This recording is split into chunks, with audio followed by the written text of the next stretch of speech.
اللہ کریم نے قرآن مجید میں فرمایا ہے کہ لَقَدْ مَنَّ اللَّهُ عَلَى الْمُؤْمِنِينَ إِذْ بَعَثَ فِيهِمْ رَسُولًا، فرمایا تحقیق اللہ نے مومنوں پر احسان فرمایا ہے کہ انہیں اپنا رسول عطا فرمایا ہے۔ اس کا صرف ترجمہ کبھی بندے کی سمجھ میں آ جائے نا تو سارا میلاد اس کی سمجھ میں آ جاتا ہے۔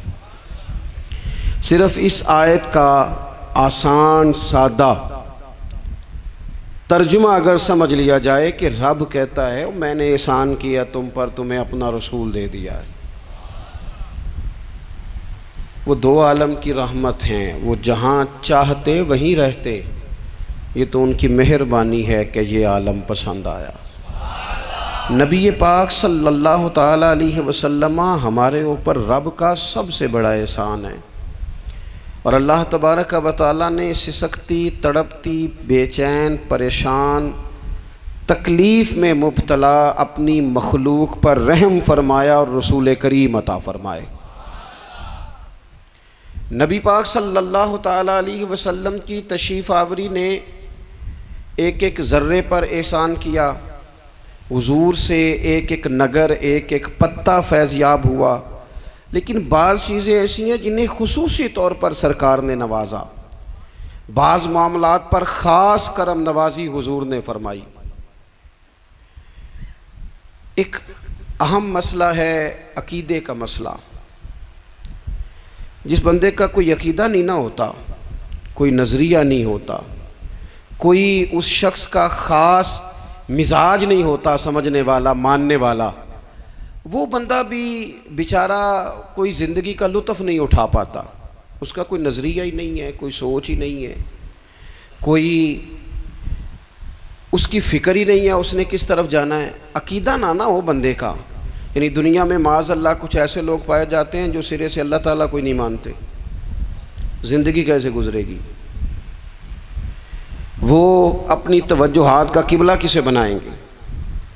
اور پھر دنیا میں کچھ لوگ ایسے گزرے جو کئی خداؤں کے قائل، کئی، اور پھر اہل عرب کا تو یہ حال کہ 360 بتوں کے سامنے جھکتے۔ مجھے بتائیے جس بندے کو یہی خبر نہ ہو میرا خالق اور مالک کون ہے، جس کو یہی پتہ نہ ہو کہ میرا رزق کہاں سے آتا ہے، میں نے مانگنا کہاں سے ہے، جس سے یہ خبر ہی نہ ہو کہ میری دعاؤں کا رخ کس طرف ہونا چاہیے، اس کی بھی کوئی زندگی ہے؟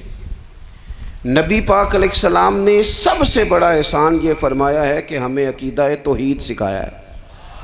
حضور نے ہمیں ہر جگہ سے چھڑا کے رب کریم کی بارگاہ میں سجدہ کرنے کا حکم دیا ہے۔ عرب کے لوگ جو تھے وہ بڑی بڑی وہم کا شکار تھے، بڑی بڑی اوہام پرستی کا شکار تھے۔ یہ آج کل بھی وہم بہت زیادہ ہے نوجوانوں میں، یعنی کوئی فیصلہ پکا ہے ہی نہیں، کوئی پکی بات ہی نہیں کرتے، یہ کر لوں کہ نہ کروں،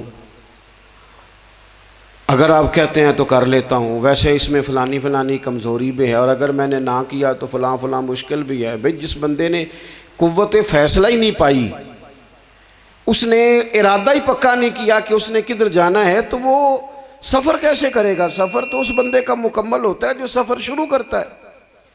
عرب کے لوگ بھی بڑے بڑے اوہام پرستی کا قائل تھے۔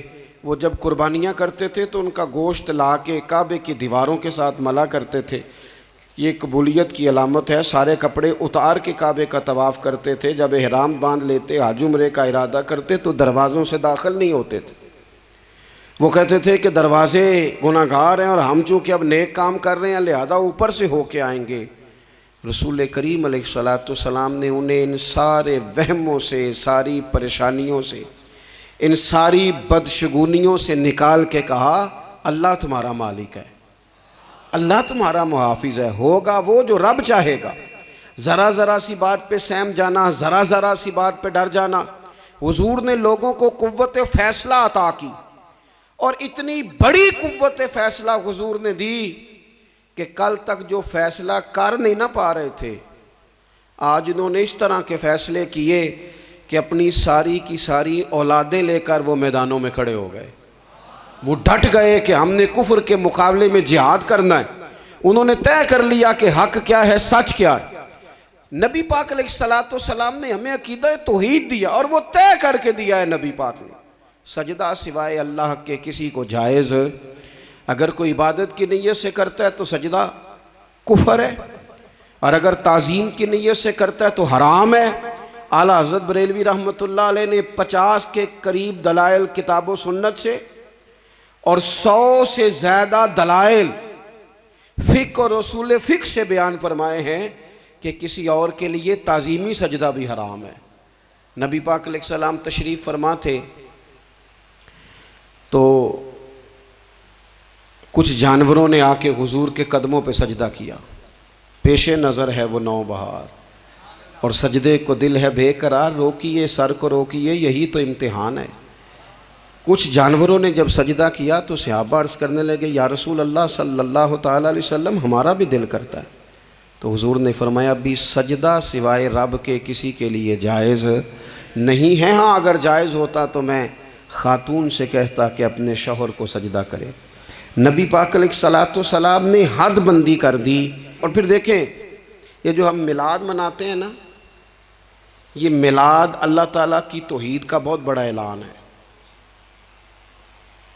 ہم کہتے ہیں نبی پاک کا میلاد ہوا، جس کا میلاد ہوتا ہے وہ خدا نہیں ہوتا، جو پیدا ہوتا ہے وہ رب۔ جب ہم میلاد منا رہے ہوتے ہیں تو ہم یہ بتا رہے ہوتے ہیں بھئی حضور خدا نہیں، حضور تو 12 ربیع الاول کو پیدا ہوئے، تو جو پیدا ہو رب پیدا، لم یلد ولم یولد، اللہ تبارک و تعالیٰ پیدا نہیں ہوتا، مالک تو ازلی ابدی شانیں رکھتا ہے۔ اس لیے عقیدہ توحید بندے کو مضبوط کر دیتا ہے۔ انسان جب عقیدہ توحید والا ہو جاتا ہے، اور نبی پاک علیہ السلام دنیا میں رب کی طرف بلانے آئے، وداعیا الی اللہ باذنہ وسراجا منیرا، حضور نے لوگوں کو اللہ کی جانب دعوت دی۔ جب انسان توحید والا ہو جاتا ہے تو مضبوط ہو جاتا ہے، وہ کسی سے نہیں ڈرتا، وہ سمجھتا ہے ہونا تو وہ ہے جو میرا رب چاہے گا، مجھے پریشان ہونے کی ضرورت کیا ہے۔ پھر اس کا بھروسہ بھی اللہ تعالیٰ پر، اس کی امیدیں بھی اللہ رسول سے، اس کی توجہات کا قبلہ بھی سارا ادھر ہی۔ تو حضور نے لوگوں کو عقیدہ دیا، مضبوط کیا۔ رسول پاک صلی اللہ تعالیٰ علیہ وسلم نے ذہنوں کو پختگی عطا فرمائی۔ تو سب سے بنیادی چیز حضور کا جو احسان ہے وہ عقیدہ ہے۔ پھر بعض خاص طبقات پر حضور نے خاص احسان کیا۔ آج بھی پوری دنیا میں ڈنڈورا پیٹا جاتا ہے عورتوں کے حقوق کا،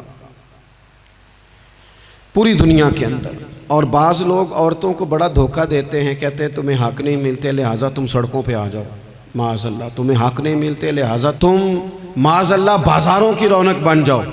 عورتوں کو بڑا پریشان کیا جاتا ہے حقوق کے تعلق سے۔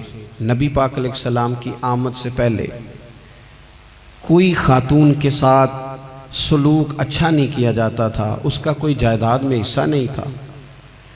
عورت کا خامد اگر فوت ہو جاتا تو وہ اپنے سسرال کے خاندان کی پراپرٹی بن جاتی معاذ اللہ، اور جس کے مرضی چاہے سپرد کر دیتے۔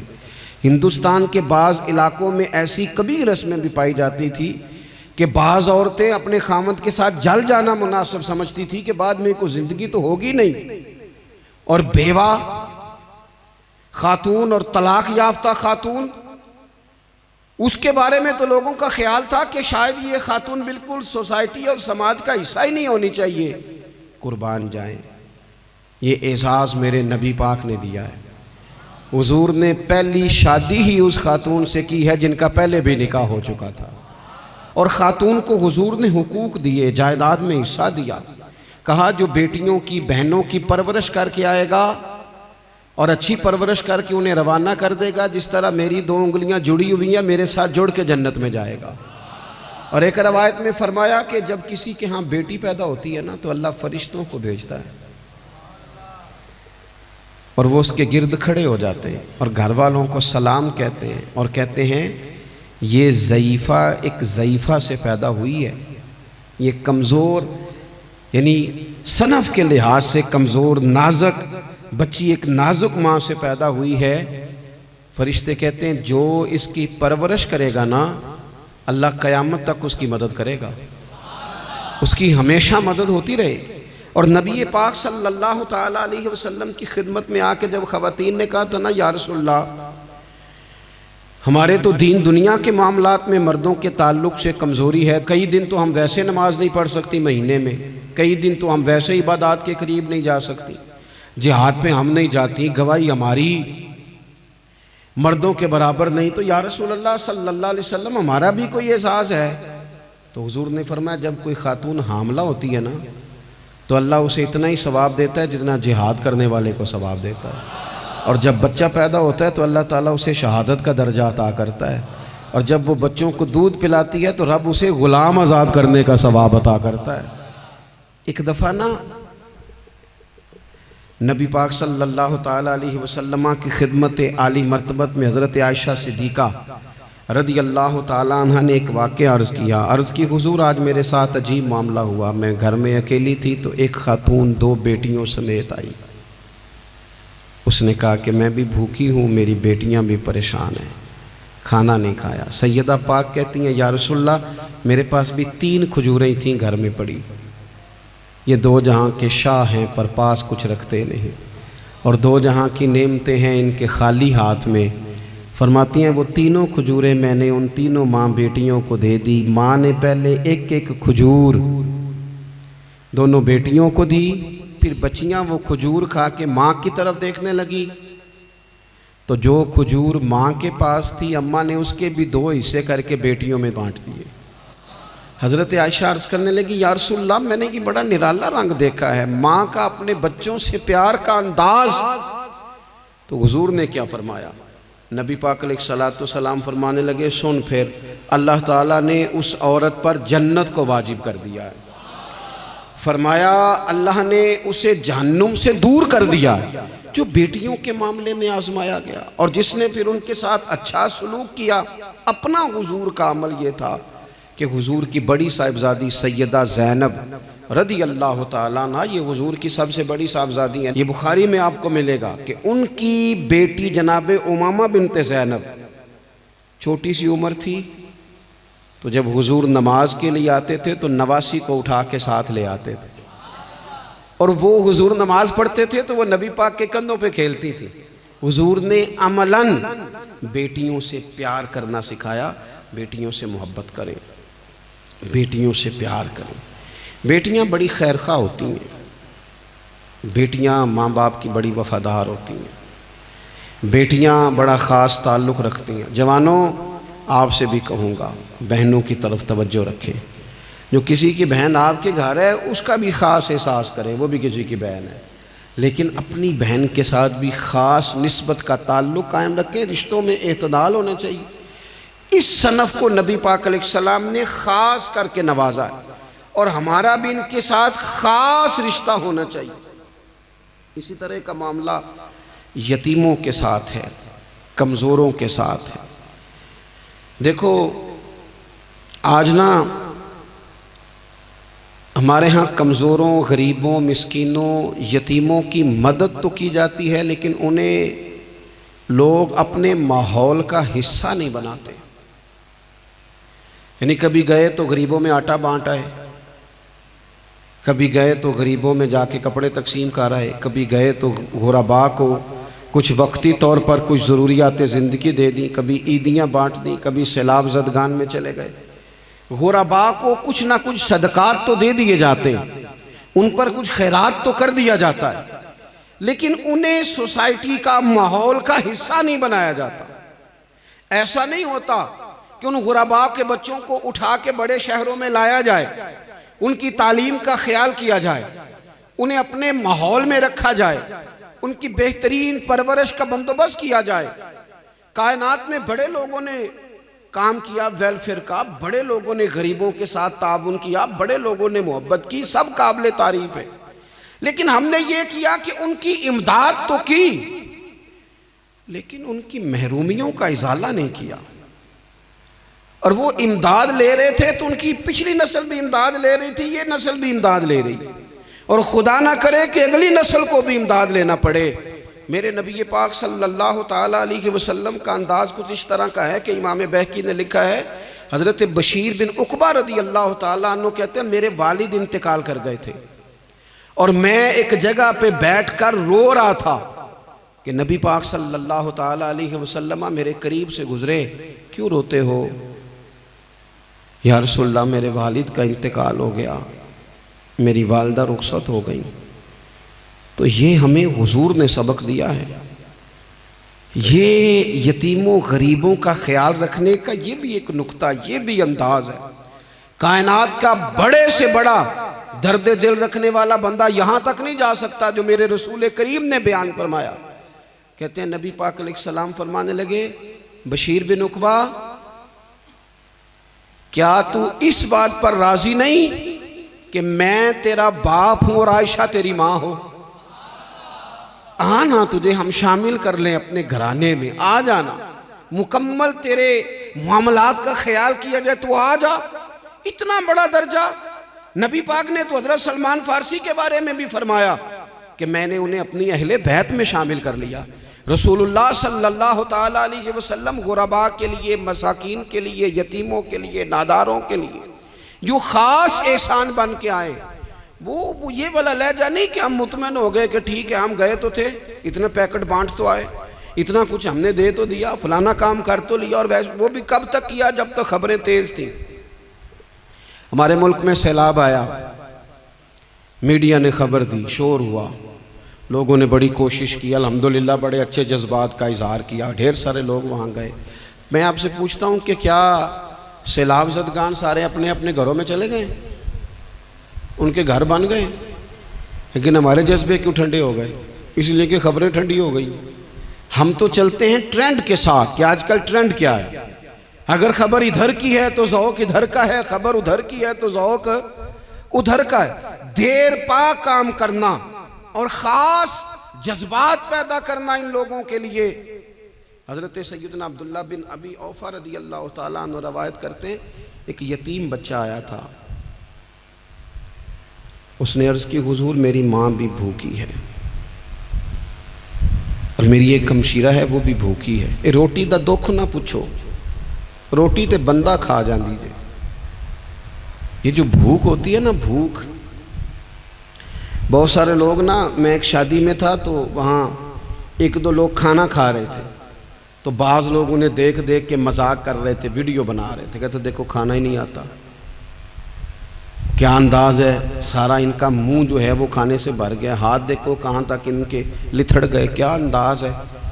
تو میں نے کہا تم ان کے کپڑے بھی تو دیکھو نا، انداز، بیٹھنا اٹھنا، کپڑے پہننا، یہ غریبی کا پتہ دیتے ہیں۔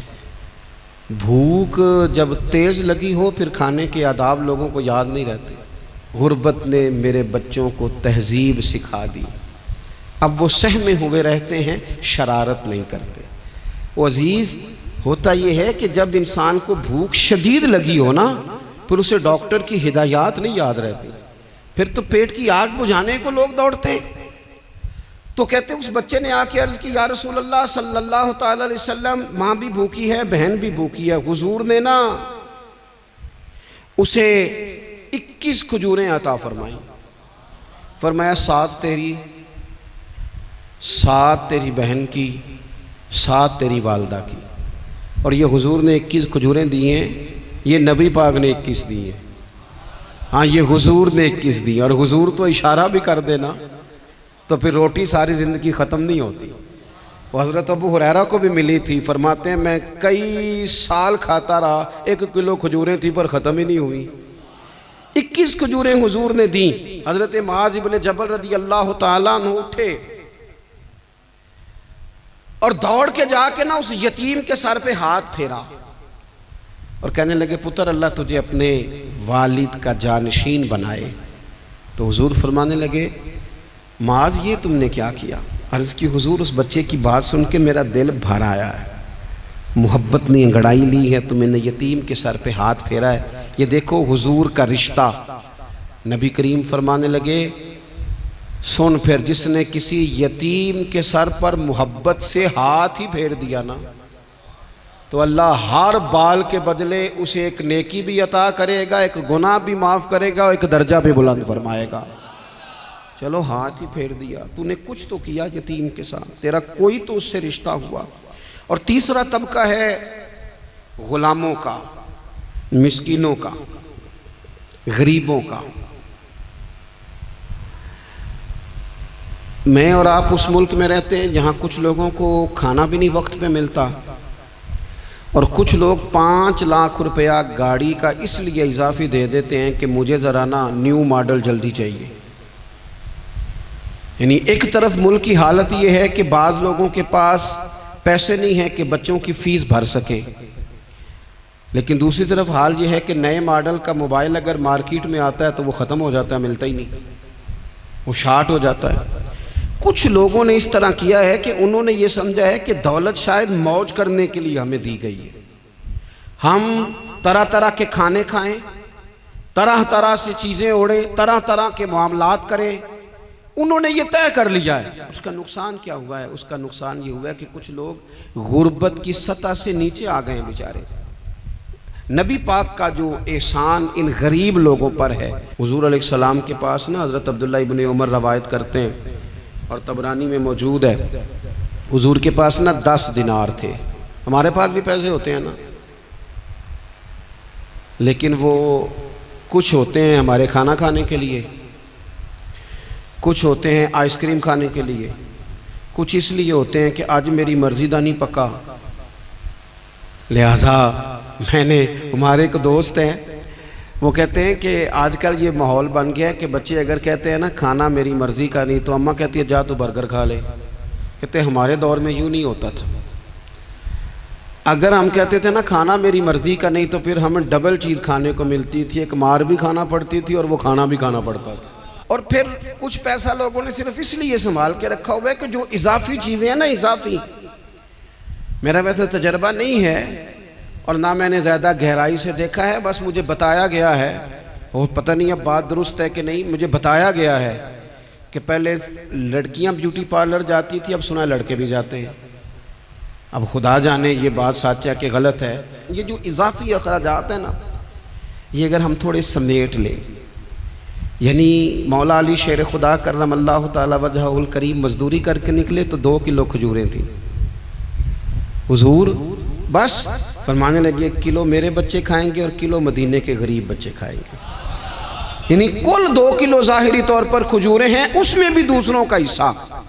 ہمارے پاس جو مال آتا ہے اگر تھوڑا سا نا ہم اسے یہ نہ سمجھ لیں کہ میرا ہی حق ہے، کسی کو اس میں سے ایک لقمہ بھی نہیں ملنا چاہیے، اگر ہم تھوڑا سا نا دل کشادہ کریں تو 3 لوگوں کا کھانا 4 بھی کھا سکتے ہیں، 4 کا کھانا 5 بھی کھا سکتے ہیں، 6 کا کھانا 7 کا کھانا 10 بھی کھا سکتے ہیں۔ شرط یہ ہے کہ دل کشادہ ہو، دل دریات سمندروں ڈونگے کون دلاں دیا جانے، تھوڑی سی نا کشادگی پیدا کی جائے۔ حضرت عبداللہ ابن عمر کہتے ہیں نبی کریم علیہ السلام کے پاس نا 10 دینار تھے، ویسے تو کائنات ہی میرے نبی کی مٹھی میں ہے، لیکن ظاہری طور پر 10 دینار تھے۔ حضور ایک دکان پہ گئے، 4 دینار کا حضور نے ایک جوڑا خریدا، کپڑے خریدے، وہ قمیض حضور نے پہنی تو ایک انصاری آگے بڑھ کے عرض کرنے لگے حضور میرا بڑا دل کر رہا ہے، یہ مجھے نہیں دے دیتے آپ؟ تو حضور خوش ہو گئے، یہ میرے محبوب کا دروازہ ہے کہ جب کوئی مانگتا ہے تو حضور خوش ہو جاتے ہیں۔ نبی کریم سے مانگا اس شخص نے تو حضور خوش ہو گئے، اور محبوب نے وہ کرتا وہ کپڑے اتار کے اس انصاری کو عطا کر دیے، اور 4 دینار کے اور خرید لیے، باقی بچے 2 دینار۔ نبی کریم وہ لے کے نکلے، رخصت ہوئے گھر جانے کے لیے، تو رستے میں خاتون کو روتے ہوئے دیکھا، حضور رک گئے، فرمایا کیوں رو رہی ہو؟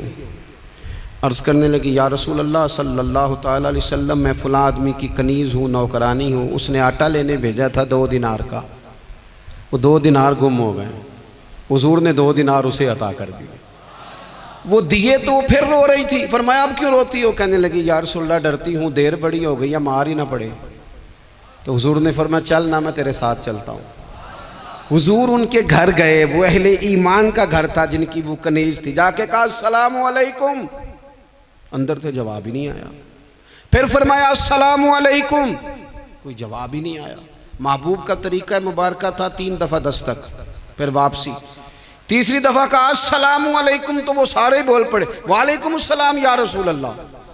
حضور ماں باپ قربان، تو حضور فرمانے لگے میں نے پہلے بھی 2 دفعہ سلام لیا، بولا کوئی نہیں۔ کہا یا رسول اللہ اپنے نصیب تھے نا کہ ہم پہ سلامتیاں بھیج کون رہا ہے، ہم نے سوچا ذرا 3 دفعہ مل جائے سلامتی، ذرا مل جائے نا، حضور سلامتی بھیج رہے ہیں تو آتی رہے نا۔ تو محبوب کریم علیہ السلام فرمانے لگے یہ تمہاری کنیز وہاں کھڑی رو رہی تھی، اس بیچاری کے 2 دینار گم ہو گئے تھے، اسے دوبارہ سامان لاتے کچھ دیر ہو گئی، اس پر سختی نہ کرنا، مارنا نہ۔ غلام کہنے لگے حضور اس خاتون کے قربان جائیں جو ہمارے کریم رسول کو ہم جیسے غریبوں کے گھر تک لے آئی ہے، مارنا کیا، ہم اسے آزاد کرتے ہیں، یہ آزاد ہے اللہ کی رضا کے لیے۔ یہ دیکھو یہ میرے نبی پاک کا انداز ہے۔ حضور نکلے تو جناب عبداللہ ابن عمر فرماتے ہیں رسول کریم فرمانے لگے شکر ہے اللہ تعالیٰ کا، 10 دینار تھے، ایک انصاری نے بھی قمیض پہن لی، میں نے بھی قمیض پہن لی، اور رب نے ایک کنیز کو آزاد بھی فرما دیا۔ یہ انداز ہمیں نبی کریم نے دیا ہے کہ ہم اپنے دولتوں میں، اللہ کی عطاؤں میں غرباء کو، قریبیوں کو، رشتہ داروں کو، بہن بھائیوں کو تھوڑا شریک کر لیں، تاکہ وہ جو آسودگی اللہ نے ہمیں دی ہے اس میں سے دوسروں کو بھی کچھ نفع ملے۔ اور ایک بات آخر میں آپ کی خدمت میں یہ عرض کرنی ہے کہ جو زیر دست لوگ ہوتے ہیں نا، غلام، ملازم، نوکر، آپ اپنی زندگی کے مسائل دیکھ لیں، جن لوگوں کے پاس لاکھوں آتا ہے کبھی ہزاروں آنے لگ جائے تو پریشان ہو جاتے ہیں، تو جن کے پاس صرف سینکڑوں ہوتے ہیں، تو ایسا تو نہیں کہ آپ ہی ٹینشن میں ہیں اور آپ ہی کو غصہ آتا ہے، وہ بیچارہ کبھی نوکر بھی تو ٹینشن میں ہو سکتا ہے نا، ملازم کو بھی تو کبھی ٹینشن ہوتی ہے نا، اس کے ساتھ بھی تو مسائل وابستہ ہے نا۔ حضرت سیدنا ابو مسعود انصاری رضی اللہ تعالیٰ عنہ بیان کرتے ہیں کہ مجھے اپنے غلام پہ غصہ آیا تو میں اسے مار رہا تھا، نبی کریم تشریف لے آئے، حضور نے ایک جملہ کہا تو میں رو پڑا۔ حضور فرمانے لگے جتنا اختیار تجھے اس پر حاصل ہے نا، اس سے کہیں بڑھ کر رب کو تیرے اوپر اختیار حاصل ہے، لہٰذا اللہ سے ڈر، اس کے معاملے میں اللہ سے ڈر۔ اور پھر حضور تو صرف غلام نہیں، جانوروں کے حق تک کا خیال فرماتے۔ ایک جگہ تشریف لے گئے تو اونٹ آپ کے پیروں پہ سر رکھ کے رویا، نبی کریم نے اس کی پشت پہ ہاتھ پھیرا، فرمایا اس کے مالک کو بلاؤ نا۔ جب وہ آیا تو کیا ارشاد فرمایا؟ فرمایا تو اس کے معاملے میں اللہ سے نہیں ڈرتا، اس نے شکایت کی ہے کہ تو اس کی طاقت سے زیادہ بوجھ ڈالتا ہے، چارہ اور پانی بھی وقت پر نہیں دیتا۔ یہ حضور کے احسانات ہیں، ہمیں ان احسانات کا خاص خیال رکھنا چاہیے۔ اور یہ جو ایام ہے عید میلاد النبی کے، ان ایام میں بالخصوص ہمیں غریبوں کے ساتھ، یتیموں کے ساتھ، بیواؤں کے ساتھ، مساکین کے ساتھ، لاچاروں کے ساتھ اس لحاظ سے زیادہ مدد کرنی چاہیے کہ میرے رسول پاک انہی کے لیے تو زیادہ رحمت بن کے آئے، انہی کا تو محبوب نے خیال زیادہ فرمایا، انہی کے بارے میں تو ہمیں تلقین زیادہ فرمائی۔ وہ اپنے پرائے کا غم کھانے والا، مرادیں غریبوں کی بھر لانے والا، مصیبت میں غیروں کے کام آنے والا، وہ نبیوں میں رحمت لقب پانے والا۔ تو نبی پاک علیہ السلام کے غلاموں، یہ ہمیں سیکھنا ہے، اس پر ہمیں عمل کرنا ہے۔ اللہ کریم کی بارگاہ میں دعا ہے اللہ ہماری حاضری کو قبول فرمائے۔ آخر دعوانا ان الحمدللہ۔